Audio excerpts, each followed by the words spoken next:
Hey, what's up, everybody? This is Gary Owen with the Get Some solo episode. I'm excited. Bengals made a lot of good free agent moves this week. Right off the bat, normally the Bengals, the tradition is we sit back and wait and we become a frustrated fan base. And I get on social media and I say stuff like, hey, did someone let the Bengals know free agency started? I mean, it was like 30 seconds in, bam, they signed Karras from, they signed the guard from Tampa, and then they signed the center from New England. I was like, oh my God, that's all we need. And I saw these other people making all these signings of wide receivers and running backs and quarterbacks switching teams. I'm like, dude, I'm on the Ron Artest line of thinking. When he got signed with the Lakers after the Lakers won the title in 2009, somebody said, hey, Ron, do you think you make the Lakers better? He goes, they just won the title. I can make them the same. He goes, I can't make them better. I was like, that was the most brilliant response. And that's all the Bengals. We just got to beat one more team. We just need one more second in the pocket, and we're Super Bowl champs. So happy they addressed it. And they're still not done. We still got the draft. So it's a good time to be a Bengals fan. Put it out there. This year before the season starts, going to get Joe Burrow on the podcast. Either he's going to come to L.A., we're going to do it. I got to make some phone calls, TJ Houshmandzadeh, Coach Zach Taylor. Or I want to do it on location in Cincy, like right when training camp starts, right when he ain't doing nothing. He's not getting hit. He knows the playbook. I'm going to get Burrow, and I'm going to get Mixon and Jamar and T and Tyler and all the coaches. I just watched, on my flight over here, I just watched Miracle, the Kurt Warner story. I got to say, I would have left. I would have left his wife early on. I watched that, and I was like, whoa, she has some trust issues. And she had 2 kids. I was like this. Yeah, I'm out. my Kurt Warner story would have been completely different. I would have been the single guy that believed in himself, and I made it despite these girls that were coming at me and everything else. I was like, whoa. That was kudos to Kurt Warner, but that would have not been my story. I'm just telling you. I'd have been not going up in the stands kissing some lady. I'd have been like, we're in Atlanta. Let's hit the Magic City. We just won a Super Bowl. Let's get it. So good movie though, but not how I would have did things, because man, that guy's a saint for real. I'd probably been more the Michael Irvin if I'd been in the NFL, that type of party. Michael Irvin, and I said in my act a while back, said one of the most brilliant things I've ever seen anybody say in the history of football. And I can't find it anywhere on YouTube, but I saw it when it happened. The Cowboys just beat the Packers. When the Packers had Brett Favre, and they're getting ready to play the Steelers in the Super Bowl. And they're interviewing like Troy Aikman or Moose Johnson or something. And Mike's in the background. He's got a towel on, and he's going back and forth. Irvin was the vocal one of the Cowboys. And he was like, tonight, it's limos, hoes, and papados. And I was like, holy shit. I don't know where he came up with that line. But I had never been to Texas before when I saw that. So when I first got to Texas, first place I thought of, first time I went, I go, they said, where you going to go? I said, Papados, because I thought that's where the hoes were. But I found out it was a restaurant. I was like, well, there's the lobster. Where's the hose? So I'd have been more a Michael Irvin type. So enough about that. A lot of movement in the NFL right now. Let me tell you a couple things that have been going on in my life that's interesting. So you go to Vegas, and people always say either win big or... I never win in Vegas for some reason. Never. Especially on slot machines. I think you got a better chance at cards or dice than slot machines. So I got an aunt. I'm not going to tell you which aunt, because I want to keep her private. So she goes to Vegas. She shoots me a text. Hey, I just won $4,000. No way. Hour later, I just won $6,000. No way. Texts me at like 4 or 5 in the morning East Coast time. So she's in Vegas. So it's like 3 in the morning, something like that in Vegas. My aunt won $1.7 million on a slot machine in Vegas. I've never heard anybody win that much. So here's where it gets interesting. You think 1.7 million, buzzer goes off, everything's great. Let me tell you how it is when you win 1.7 million on a slot machine in Vegas. One, she was doing paperwork and in an office 4 or 5 hours after she won. Like they had to get everything in order. Then they give her the option. It was 825,000 for the next 20 years. Let me do the math on this. It was either 875,000 for the next 20 years, 825,000. Let's see what I'm gonna get my calculator here. Let me see if it's 825,000 times 20 equals. Nope, that's definitely not it. That's not it. I don't know. And it was 825,000. Somebody do the math because I'm not good at this. 825,000 times 20. That's just 16 million. That's not right. 825,000. How's that right? 825,000? Oh, 82,000. I'm sorry. 82,500. My math is all fucked up. That's it. That's 1.6500. So it was here were her options.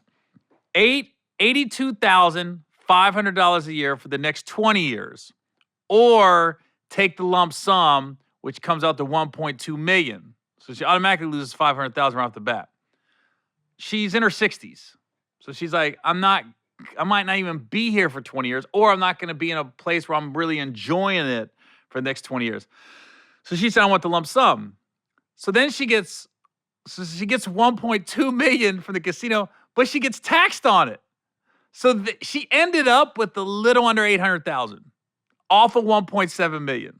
So I was like, you really don't win 1.7. It reminds me of like when I went on the slot machine.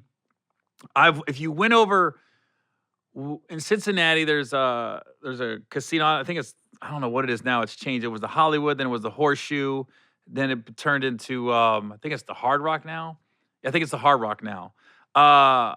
If you won the slot machines, and I go back to the high roller slots, where I'm in Ohio, which means the high roller slots are $10 and $25 a spin, and then they got like $300 or $400 machines. So I like it sounds bad. It's not even fun to play on a quarter machine or a dollar machine anymore. Like you can't. The risk reward isn't enough for me to get my juices going. So, and I don't gamble a lot, but so I got to be on the $5 or $10 normally. So I'm on the usually 5 or 10. If you win 1,200, you get taxed on it. If you win 1,199, you don't get taxed. You're better off just coming in under. There's been a couple times I've won like 1,150 on a slot machine. I was like, great. And there's other times I've won like 1,250, but after they take all the taxes out, I ended up with like $800, $750. I'm like, you're better off under 1,200. You're better off winning between like 950 and 1,199 than going over 1,200 because then you get taxed. So it's weird how that works. But the fact that my aunt, one, I've never heard anybody. I've never known anybody to win that amount of money on a slot machine in a casino in Vegas in the middle of the night. I thought they would time it. I think everything's somewhat rigged, but someone has to be honest in any slot machine or casino. Why would you want somebody winning 1.7 million at 3 a.m? Because nobody's really paying attention. I'd figure you want somebody to win between like 9 p.m. and like 2 a.m. Like peak hours when the casino's just jumping and it's packed and everything else. But 3 a.m. I think she won or something like that. Because she said she was getting ready to go to bed. She told her husband, hey, I'm going to sit down here. I'm already up. I'm going to make sure I'm up. She was up like 10,000 already for the night. And she just, I was like, but she wins a lot. You know those people, they always win a lot when they go to Vegas? She wins a lot. So that was interesting. I thought that was a funny story to share. Another funny story. It's just going to be a bunch of funny stories this episode. I'm going through Starbucks. And my last comedy special was called Black Famous. It's on Showtime On Demand right now because I'm famous with black people. So I go through the Starbucks, and this is a classic example. I wish this would have happened before I filmed my special because this story would have been in my special. So I'm in Starbucks. I'm in line. Got a friend of mine in the car, and she hasn't been around me enough to see what, quote unquote, me being black famous. We're in Starbucks, and first of all, we get in line. It was a black Starbucks. It was in this part of town. It was black people, black employees. It was a black Starbucks. And I get to the window, and the guy goes, "Oh shit! Nah, man, nah, this can't be. My drink is hot. It's sitting right there. He's just not giving it to me. He's giving me this whole spiel that he's a rapper. He's trying to make it. He writes his Instagram name on a napkin, hands it to me. Hey, man, check me out. Check my music. If you like it, like it, follow me. Follow me. I thought he was going to tell me to pick up my phone and follow him. So now I'm like, can I just get my fucking drink? I'm just looking at it, and it's cold out. I was like, dude, I just want my drink.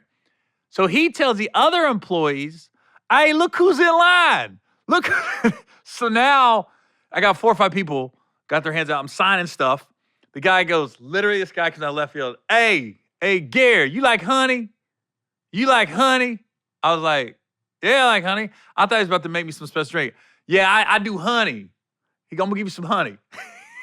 I see him run to the front of Starbucks, gets in the trunk of his car, and he's got all these fucking honeys in his trunk, and he brings out like 3 different ones.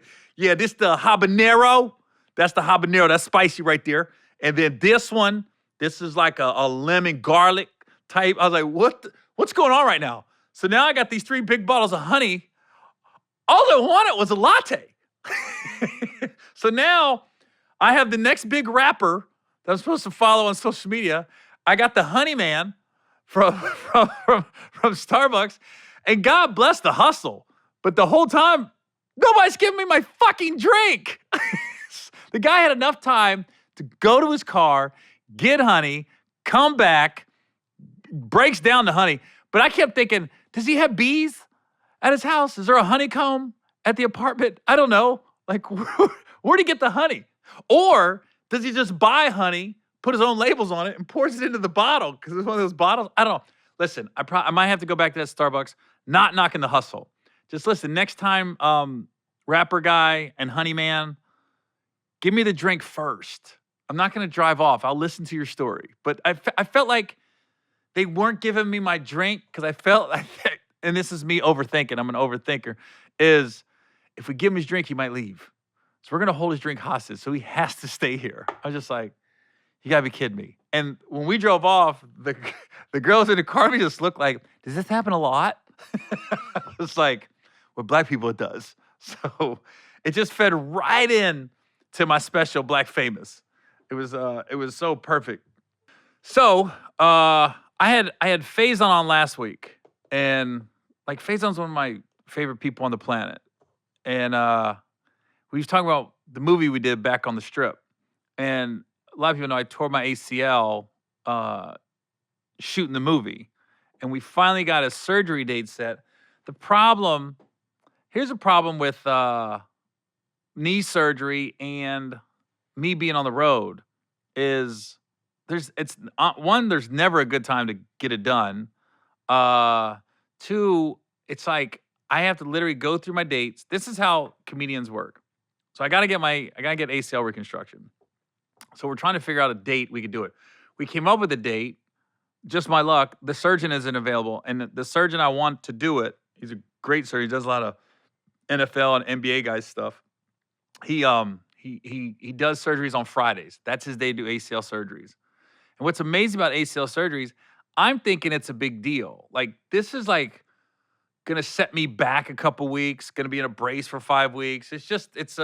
For me, it's a 6 to 9 month whole ordeal. I'm not an athlete, I don't have to get back on the field. But for me to just walk normal and get back to exercising, it's gonna be about 6 months, like normal exercising. So I'm thinking it's a big ordeal for him too. No. These surgeries are like 50 minutes now for these surgeons that do ACLs. He just rattles them through it. It's like a conveyor belt of surgeries. Because literally his assistant called and was like, yeah, he's not gonna do it this week. Can we get Gary in? We originally had him for 3 p.m. Can he come in at 8? Because he's just gonna do like 4 before lunch and then he's gonna head out early. I was like, what?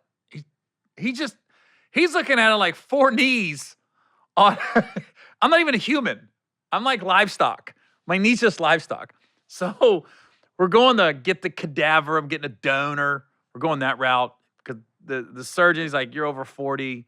And my surgeon's over 50. He goes, he's asked me what I want. So I'm always under the impression, what would you do? If it was your knee, what would you do? So he told me the donors get a cadaver, somebody that passed away or something. That it's such a morbid way of thinking. Like I'm gonna get somebody's ACL and MCL like replaced, and it's gonna be somebody that had to pass away. So hopefully it was an athletic, freaky dude. Okay, another thing. Now we all know about Ukraine and Russia, what's happened over there. But I'm shocked that the Brittney Griner story isn't bigger news. The fact that she's over there in a Russian prison and nobody's making a big deal out of it. Like it's not the front page at SportsCenter or ESPN. And I'm going, oh my God, she would stick out in any prison because how tall she is. But in a Russian prison, she's got to be the only black person in there, I bet. If there's another black person, they're definitely not from Russia.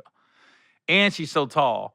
And I'm just like, but it's funny how people are doing this. They're like, she didn't have weed. She had like some kind of CHP, some kind of drug. I don't know. Some kind of CBD, something, oil or something. And not a big deal is what it was. And the fact that she's locked up, why they attacked the Ukraine makes it all the worse. And then, but it's funny how people are like, well, if they paid the WNBA players more, then she wouldn't have to play in the offseason in Russia. And I'm going, yeah, but let's stop that. Let's be honest. I'm all about equality and everything else, but WNBA is never going to make as much money as NBA because they don't generate the same revenue as the NBA. There's a reason the USFL or any of these football leagues come around, they will never compete with the NFL. They're never going to make as much money as you can in the NFL. Anybody that plays baseball and anything, Major League Baseball, there's a reason for it.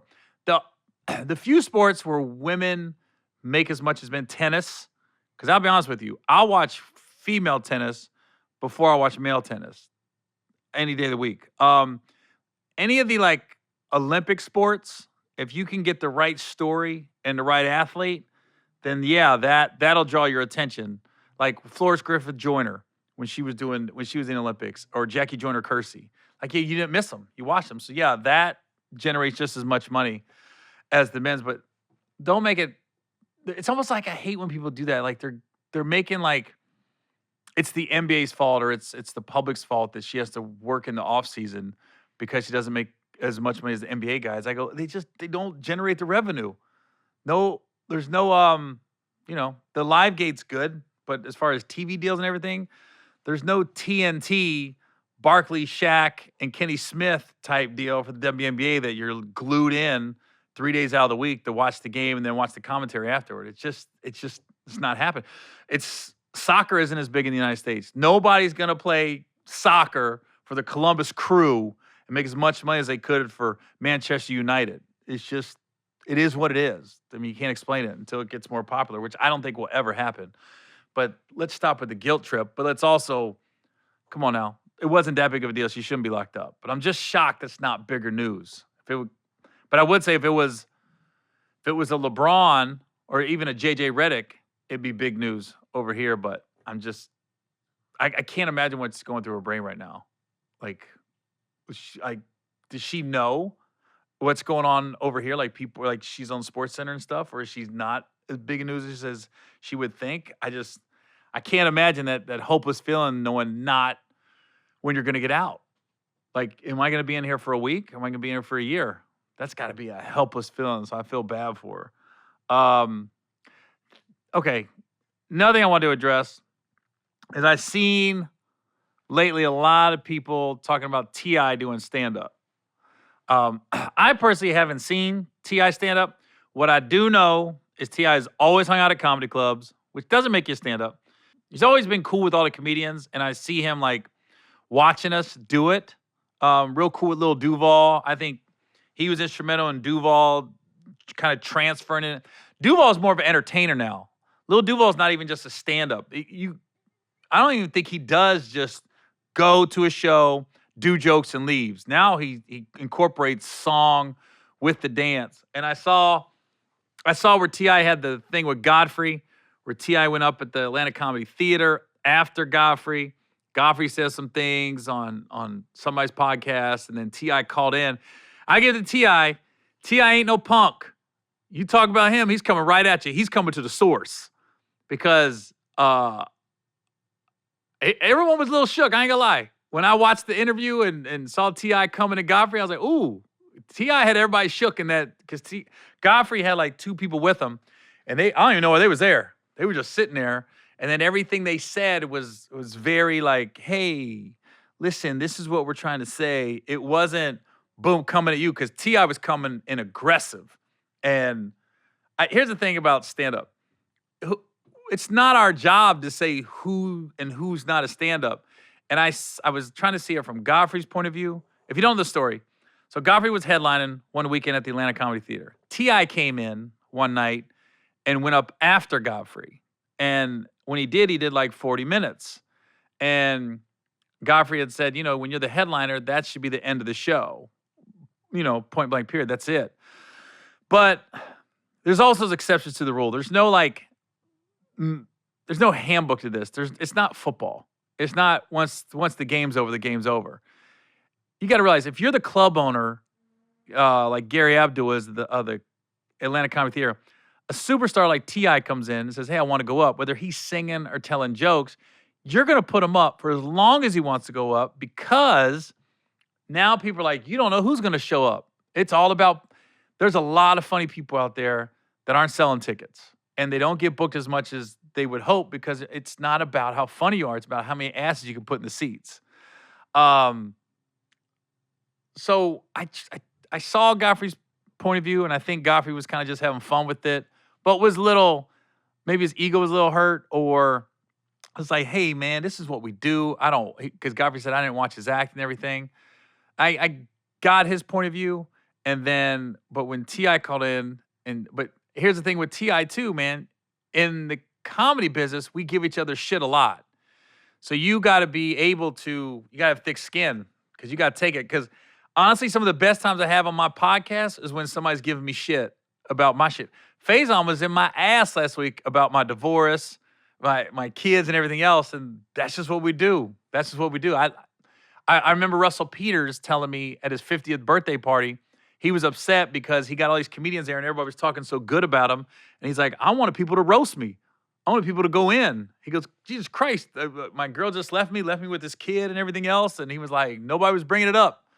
He's like, so that's what we do. So I think 2 things. I think Godfrey didn't think T.I. was going to come back at him, honest, the way he did, if he's just being honest.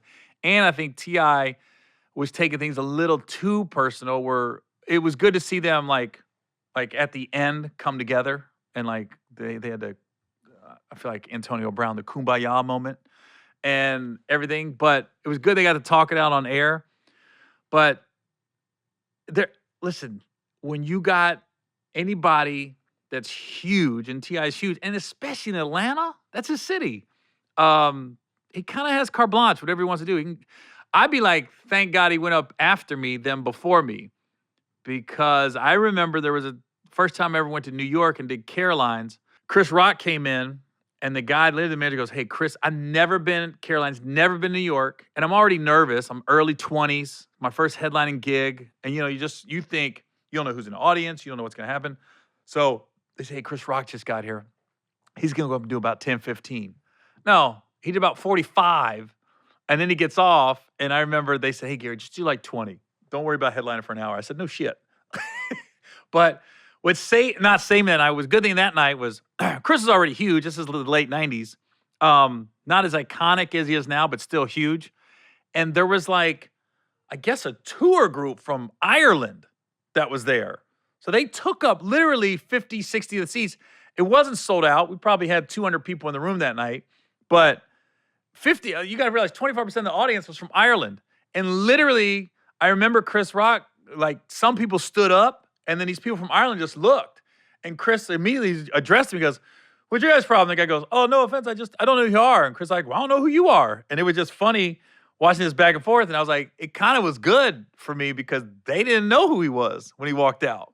So I think I would rather, if somebody like T.I. came in the room, I'd rather him go up after me. Now, what nobody's saying, though, in Godfrey's defense, is sometimes headliners have merch. So we sell T-shirts, we take pictures, we do meet and greets after the show, which can generate a decent amount of money sometimes. So if T.I. goes up and does 40 minutes after Godfrey, now Godfrey, if he's got merch and he's selling T-shirts, taking pictures, now he's stuck. He can't leave until T.I. gets off if he wants to keep selling his merch. That was never brought up. I was like, that would have been the only thing if that happened to me. I would have no argument with T.I. going up, do as long as you want. My only thing would be like, damn, I'm trying to sell these damn T-shirts, take these pictures, and then the later it gets, it's weird.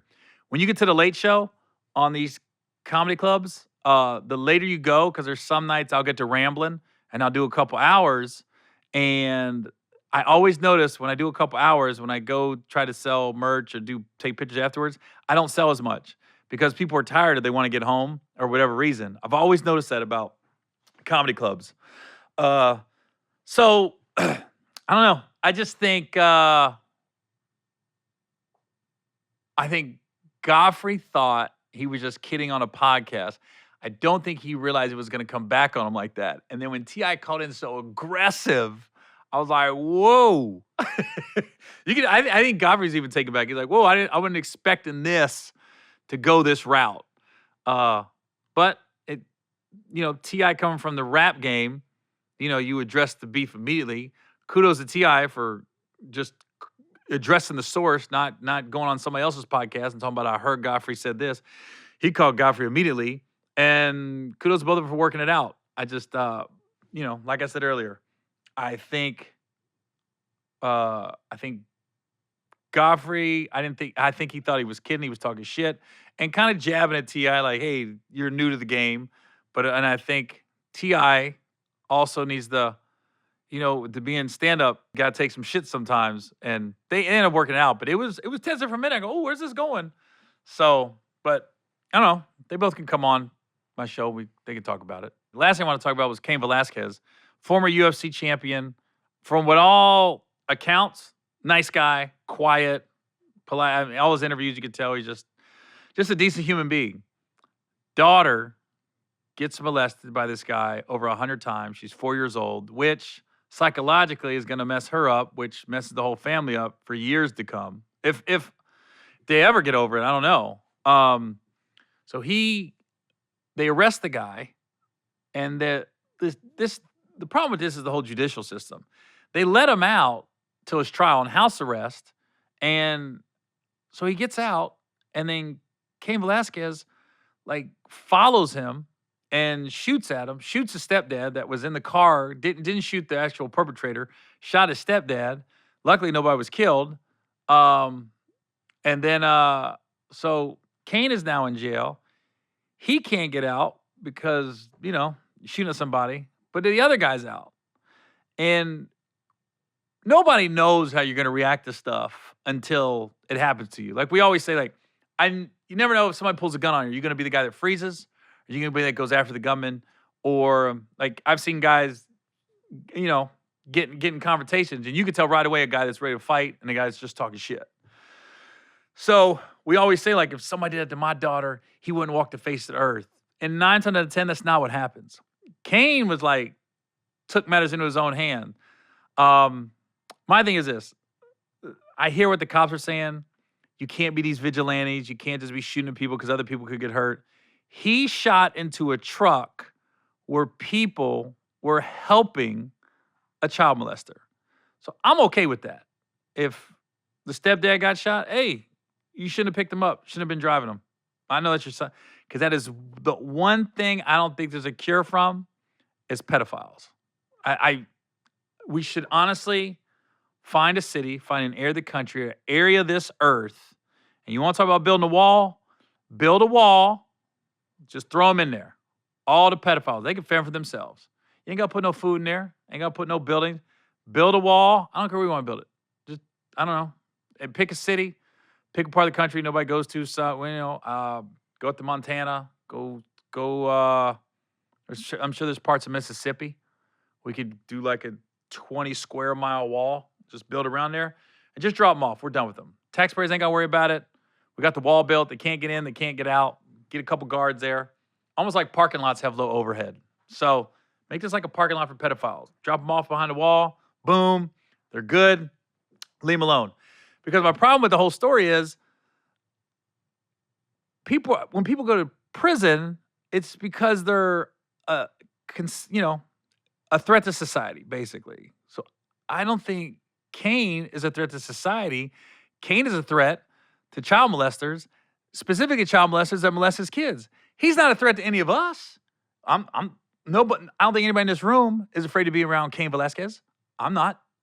But you know who I would be afraid to be around? The child molester. So it's all backwards right now. And I think sometimes you got to take the law out of it and use common sense in certain situations too. Whether the judge or the sheriff or the attorney or whatever, you got to be like, hey, you always say if it was you, but if it was you, come on now. What would you do? We don't know what we would do. We say we think we know, but we don't. But my thing is, how can we justify this guy at home right now and Cain in prison for what he did to his daughter? And even if he shot his stepdad who was driving, I'm sorry if you're in my family, you do something like that, I'm not picking you up. I'm not helping you in any kind of way. I'm not facilitating. I don't care who you are. So not saying he deserved to get shot, but I don't feel bad for him. Nobody. So that's my thing. He's not a threat to society. He's a threat to child molesters. So I say if you want to build a wall, that's the wall we build. Mississippi, there's places, I'm sure. Arkansas, there's a lot of fields in Arkansas, and drop them off. That's it. Ping. Almost like, remember Escape from New York, Escape from LA? Something like that. Drop them off and let them fend for themselves. They can, whatever they want to do. All right. Well, sorry to end on that note, but I'll see you guys next week. And that's all I got. Go Bengals.